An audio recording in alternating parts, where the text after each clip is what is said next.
Welcome to our Namibian adventure. From the rugged gravel roads that led us to the scenic Palmwag Lodge to exploring ancient wonders like the Petrified Forest and Organ Pipes, we've experienced the untamed beauty of Damaraland. We captured incredible sunsets, walked among the streets in Swakopmund, and dined on fresh oysters and craft beers at local favorites. Along the way, we discovered shipwrecks, a striking pink lake, and spotted wildlife in the stunning wilderness. Let's start this adventure.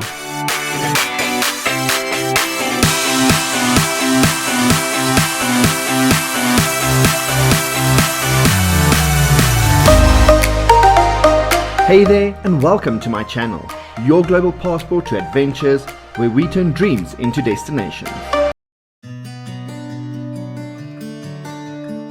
Quick little break to pour something to drink. We are on our way to Palmwag. Seems like the rest of this trip's just going to be sand roads. This gravel road is a bit bouncy. I'm sure we'll get there. But nice stunning scenery, beautiful day. We're basically halfway there already, just over halfway. Doing this road trip. Hate driving these gravel roads, but it's the only roads. We are 3/4 of the way where we need to be.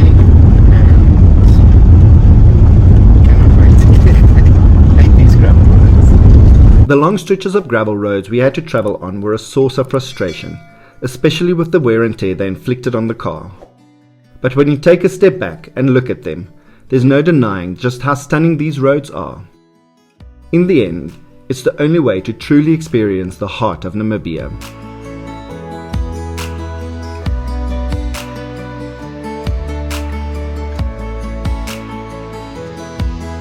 To reach our accommodation for the night, we pass through the Palmwag Veterinary Control Gate, where vehicles are inspected for raw meat and animal products to prevent the spread of foot and mouth disease. This process is quick and ensures Namibia's livestock and wildlife remain protected. Palmwag Lodge, nestled in the ruggedly beautiful Damaraland region of Namibia, is a haven for travelers seeking both relaxation and adventure. We were friendly greeted with a welcome drink, setting the perfect tone for our stay as we took in the serene surroundings and the rustic charm of Palmwag Lodge.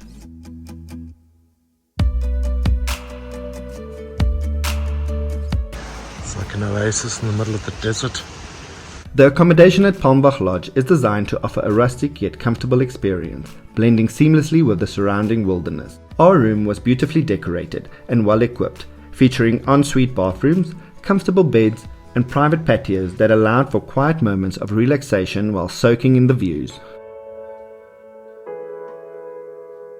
Outdoor area where you look onto the desert, but it also has all these palm trees and everything around. A friendly staff member took us on an engaging tour of the lodge, guiding us along the winding path that led to the entertainment area. As we strolled through the lush greenery and over a small bridge, we came to the entertainment area with a lovely swimming pool nestled nearby, perfect for a refreshing dip on a hot day. There is also an inviting bar to quench your thirst from the desert sun.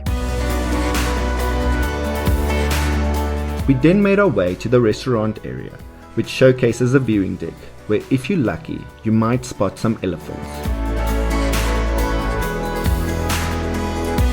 Close to the restaurant, we discovered a second swimming pool, offering another spot to relax and soak up the sun. Intrigued by the surrounding wilderness, we decided to venture a bit further into the brush, but our curiosity was tempered by the realization that we were in the heart of nature, where wild animals could be lurking in the shadows. Feeling a mix of excitement and caution, we chose to turn around and return to the safety of the lodge.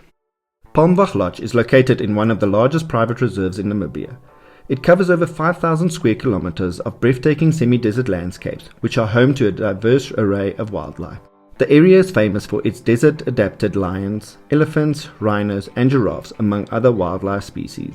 The lodge offers an immersive experience in the wilderness, allowing guests to explore Namibia's remote and untouched beauty.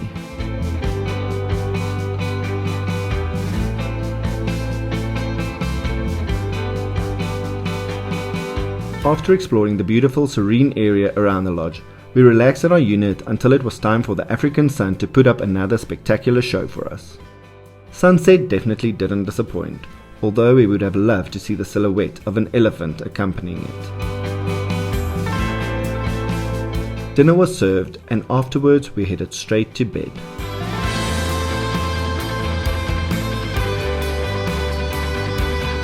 Next morning, we enjoyed a fantastic view one last time before heading off.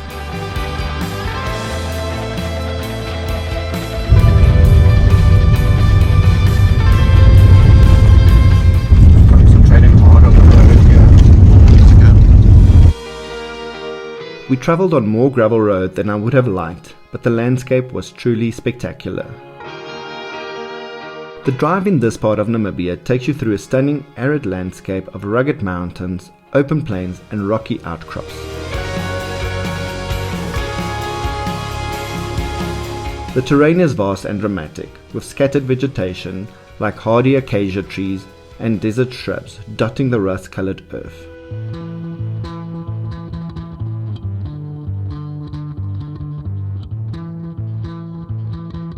As you travel further, the terrain flattens into wide, open spaces with distant mountain ranges on the horizon, creating a sense of remote, untamed beauty.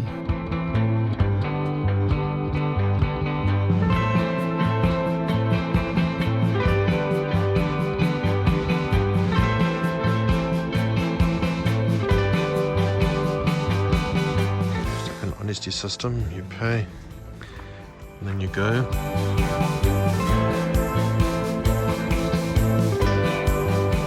We found this rocky outcrop was so fascinating and decided it is a great place to take a short break and take some photos and videos.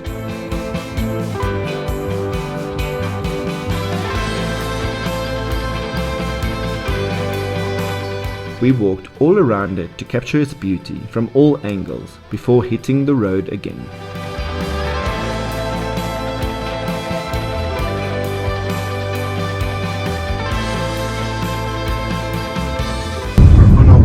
Petrified Forest, which is apparently one of the must-sees in the area, so really looking forward to that one.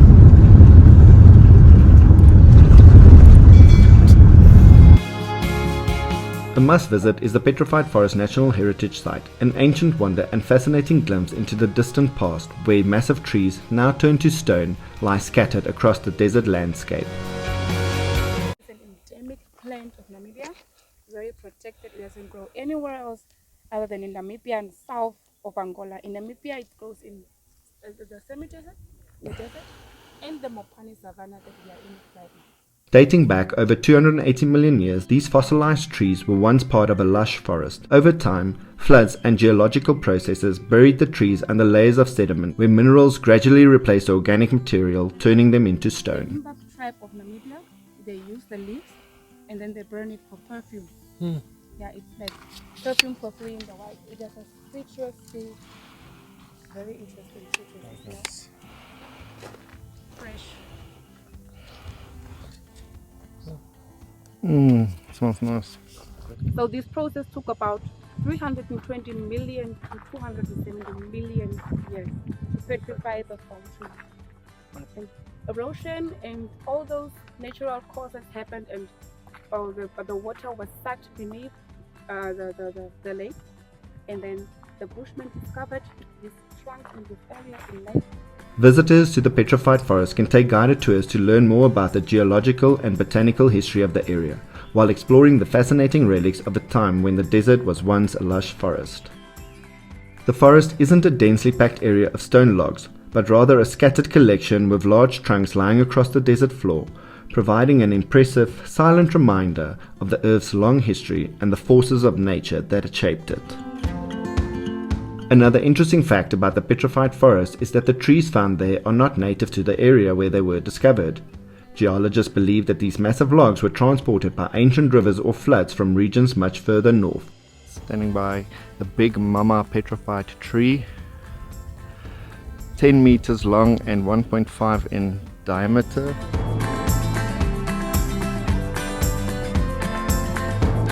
After our visit to the Petrified Forest, we took a short drive to another fascinating geological site. The organ pipes, as they are known, are a striking geological formation that resembles a series of tall angular columns. They were formed around 120 million years ago during volcanic activity in the region, when molten lava cooled and contracted, creating vertical fractures.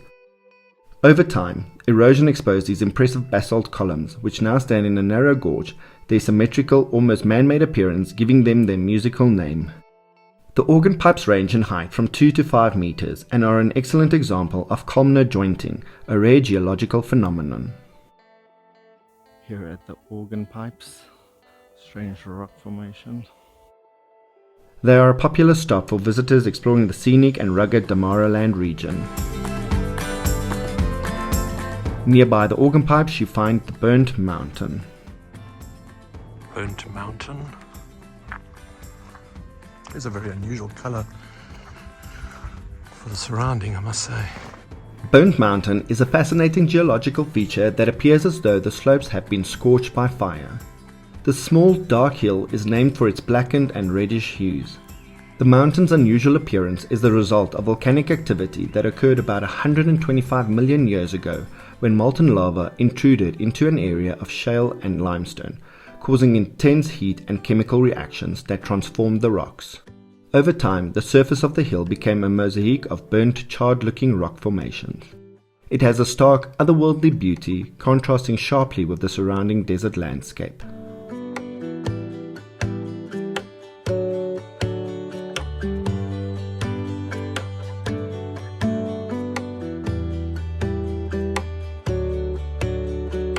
From here we got back on the road and drove 237 kilometers to get to our next destination.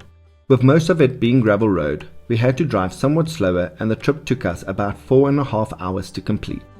But finally, we saw the peaks of the Spitzkoppe mountain range and made it just in time for sunset to our accommodation for the night, Spitzkoppe Tented Camp.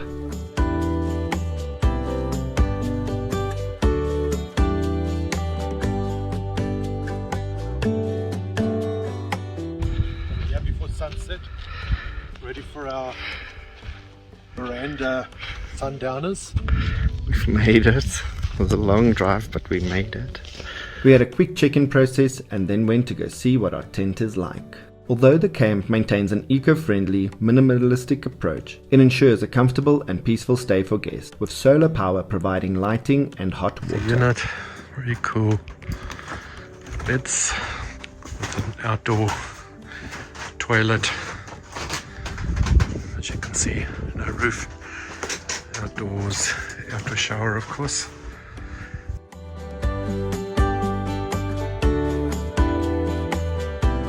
Other amenities include a pool to cool down in and a bar area where you can enjoy a refreshing drink.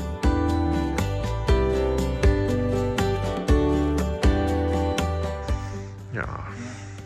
Here it's Spitzkoppe. The camp is located in the Erongo region, surrounded by towering granite peaks and vast open plains, offering breathtaking views and a sense of remote wilderness. The Spitzkoppe Massif, with its dramatic rock formations and ancient sun rock paintings, serves as the backdrop for the camp, making it a perfect destination for nature lovers, hikers, and those seeking solitude in a truly remarkable landscape. What a sunset. Different valley, different terrain, just absolutely wow, breathtaking. Didn't know what to expect, but it's better than any expectation I could have had. Pretty cool.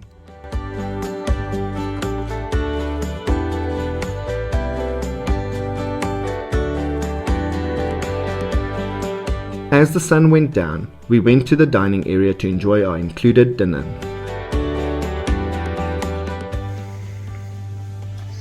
Our dinner for tonight.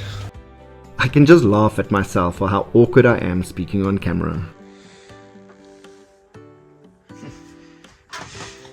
Our tented little unit. Breakfast.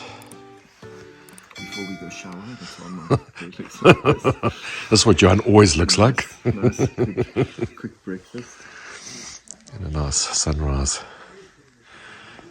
coming up over there. Along the way to our next destination, we stopped at this curio shop, which sold mostly interesting stones and crystals.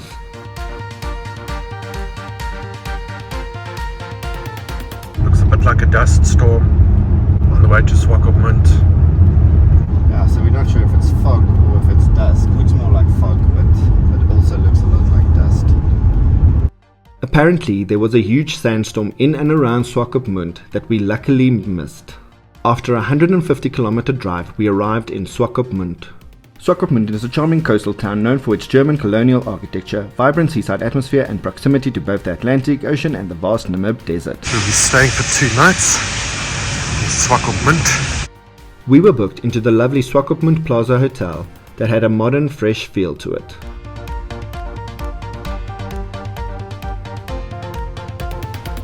The hotel room in Swakopmund, the Swakopmund Plaza Hotel. Nice little outdoor balcony area there for us. Requested twins because we just found them bigger, more spacious than a double. Nice, neat. Had to send the car for a quick car wash. Then we explored the town and all its fascinating buildings by walking the streets.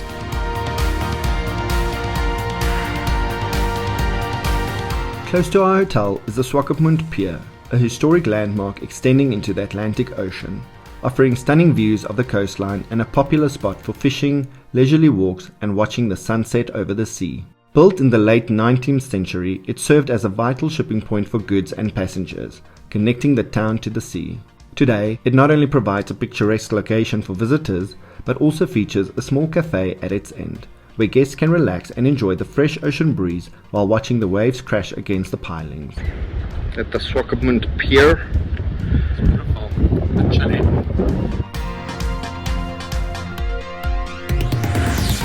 A short walk away you find the Swakopmund Aquarium. Entrance was only 10 Rand and definitely a worthwhile stop. Visitors can explore various displays that feature colorful fish, playful stingrays and even some of the region's endemic species. There are also great spots for that perfect Instagram photo.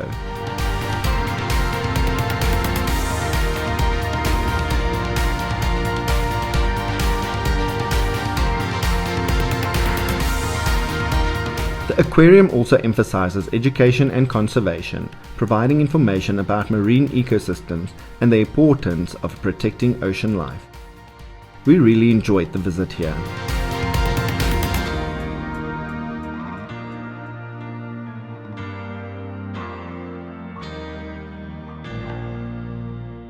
This place looked like it would be a nice place to enjoy our lunch at, but they were unfortunately closed. So we opted for fish and chips at a street food vendor, which was really tasty. All the streets in Swakopmund are this width. Very strange width streets.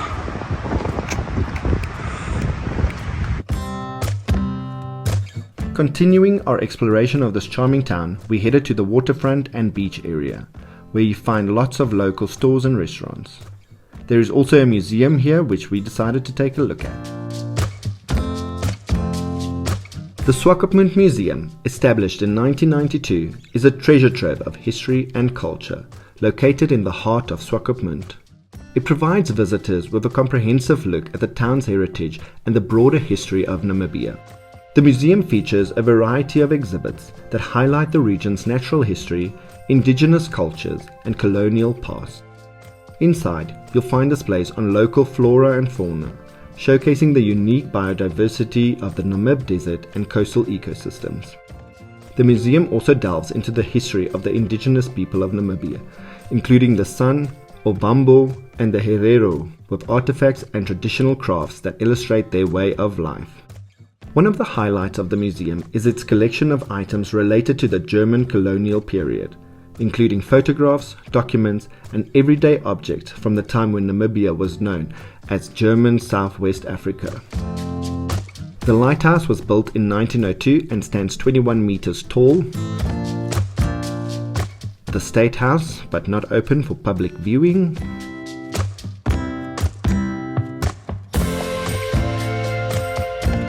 As you stroll along the palm-lined boulevards, you'll encounter colourful buildings, quaint cafes and boutique shops, each adding to the vibrant street life.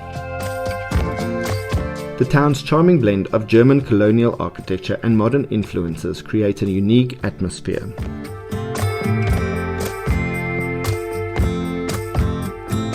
I even went to try on some clothes. Look at how nice and clean the car is again. We relaxed before heading out for the night. Altstadt restaurant. And so they bring you to places with fires and ice. Just like, hello, hello. Nice fire, yes, like. Yeah. Everything is sleepable. Yeah. I absolutely loved everything about this place. It felt like a German log cabin, but in the heart of Namibia. I also quickly made friends over a few beers. I must say, everything we tried so far is cheaper than in South Africa. It's definitely it's 25 draft. What's it, 37? Yeah. They should have played very somewhere else. The plane was now 7 o'clock to go somewhere else. But it's As long as it's a happening place.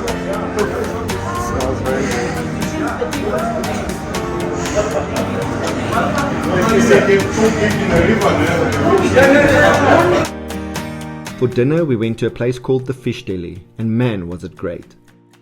Some local people even provided entertainment in the form of traditional singing.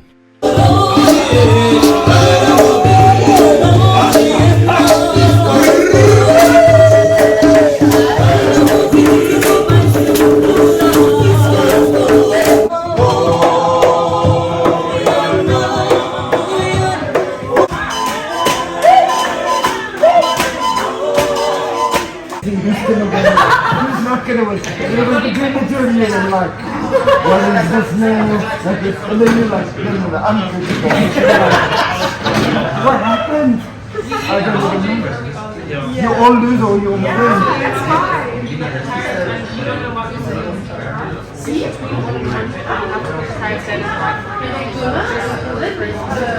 you see we were super close. I was then she was 6 and she could record her. It was me or her. So we're just like connecting. The next is Lenny, you're the next one. Now we have to discuss like who's next or whatever. So how many calls have you really get? I have like Yeah, that's right. between 1 and 100. but we only have Very intense. Intense. So let's go you. You're also hungry. Obviously, yeah. But great game. It is. You should play too. Yeah. The food here was really super fantastic and definitely a place I would recommend.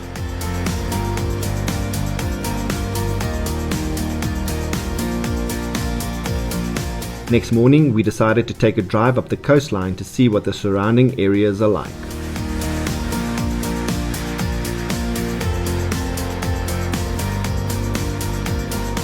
On the way to Henties Bay, about 20-30 km out of Swakopmund. It's quite a rocky beach. Very natural, a couple of fishermen. And then of course just the vast desert.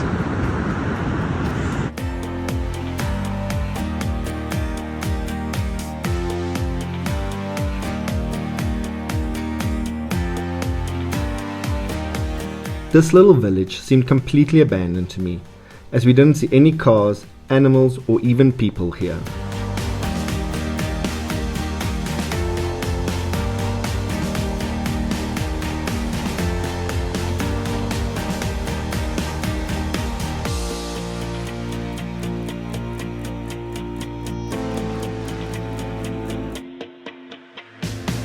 Seal bones. Little skeleton. Here's the Zella shipwreck. on the way to Henty's Bay. The Zella ran aground in the early 2000s and is a popular spot for photographers and tourists. Soon we were in Henty's Bay, a small town known for its stunning beaches. Henty's Bay is a popular and famous destination for fishing, particularly for species like mullet and cob, making it a favorite spot for anglers. It is also notable for its friendly atmosphere and small town charm. The town is often used as a base for exploring the nearby Skeleton Coast National Park, known for its dramatic landscapes, shipwrecks and unique wildlife.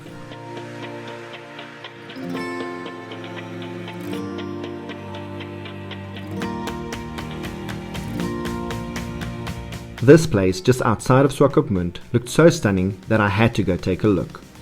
Its castle-like appearance drew me in, but it seemed like it was just an abandoned home or hotel of some sorts.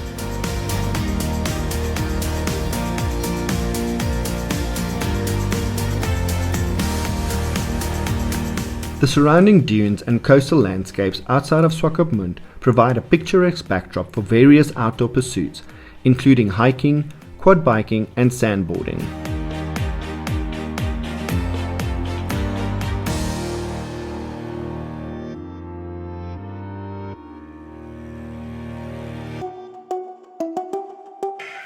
We just wanted to take some photos.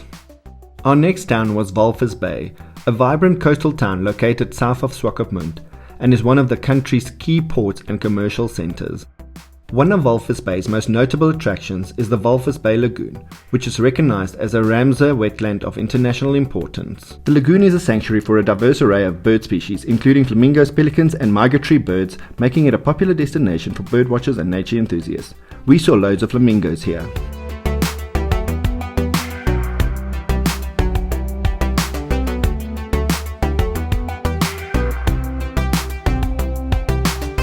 For lunch, we decided to pop into the Raft restaurant, a charming eatery known for its picturesque views and relaxed atmosphere. We indulged in their highly recommended fresh oysters and calamari, both bursting with flavor, and washed it down with one of their famous thick and creamy milkshakes. Overall, our meal at the Raft was a delightful experience, combining delicious food with stunning coastal scenery. We then heard of a place called Pelican Point with a pink lake, so decided to drive there to see what it's about.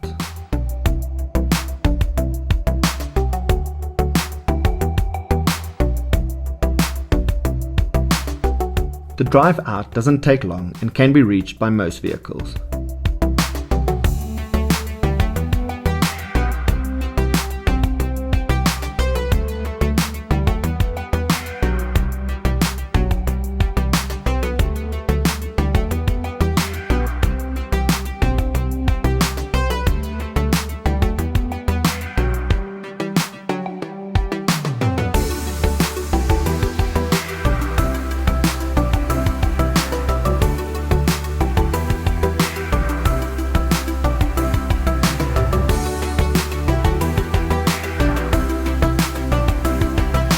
We saw hundreds of pelicans relaxing and basking in the sun.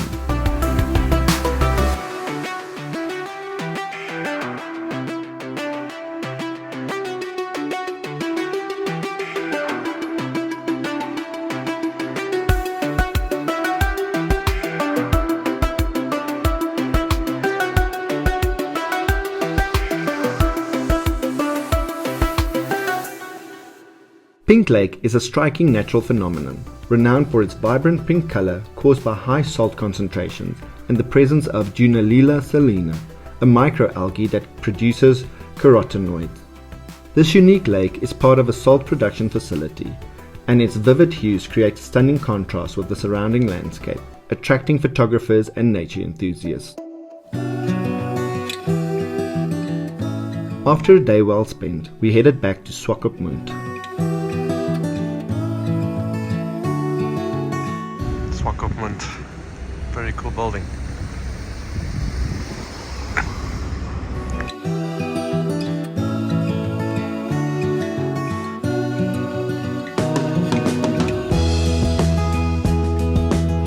For dinner, we headed to the Swakopmund Brewhouse, a popular microbrewery and restaurant located in the heart of Swakopmund. Known for its vibrant atmosphere and rustic charm, it offers visitors a unique dining experience paired with a variety of freshly brewed beers. The Brewhouse specializes in traditional German-style beers, including lagers, ales, and seasonal brews, all crafted on-site using high-quality ingredients. The menu features a selection of hearty dishes with an emphasis on German cuisine, such as schnitzels, sausages, and pretzels, making it a great place to enjoy a satisfying meal alongside a cold beer. I shouldn't have had anything to drink so far today. I'm sure you'll manage. Not with all this fun. Johan's 2 litre beer. 2 liters of This is how we do it in Germany. yeah. Namibia and Germany. We had a fantastic evening here, almost feeling like one of the locals.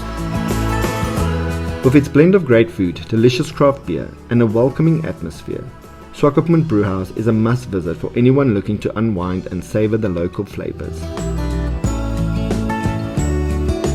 What a fabulous way to end off our time in Swakopmund. It's basically done. Yeah, Johan got to it. That's after his 6th one. Bloody hell. He's done well tonight. 2 liters of beer. After fucking 4 grand. Crazy. Thanks for joining us on this wonderful journey through Namibia. I hope you enjoyed the stunning landscapes, wildlife, and fantastic adventures that we shared. If you enjoyed this video, make sure to hit the like button, share your thoughts in the comments below, and most importantly, subscribe for a front row seat to more wanderlust-inducing content, as I have more Namibian adventures to share with you. A huge thanks for tuning in and sharing in the excitement.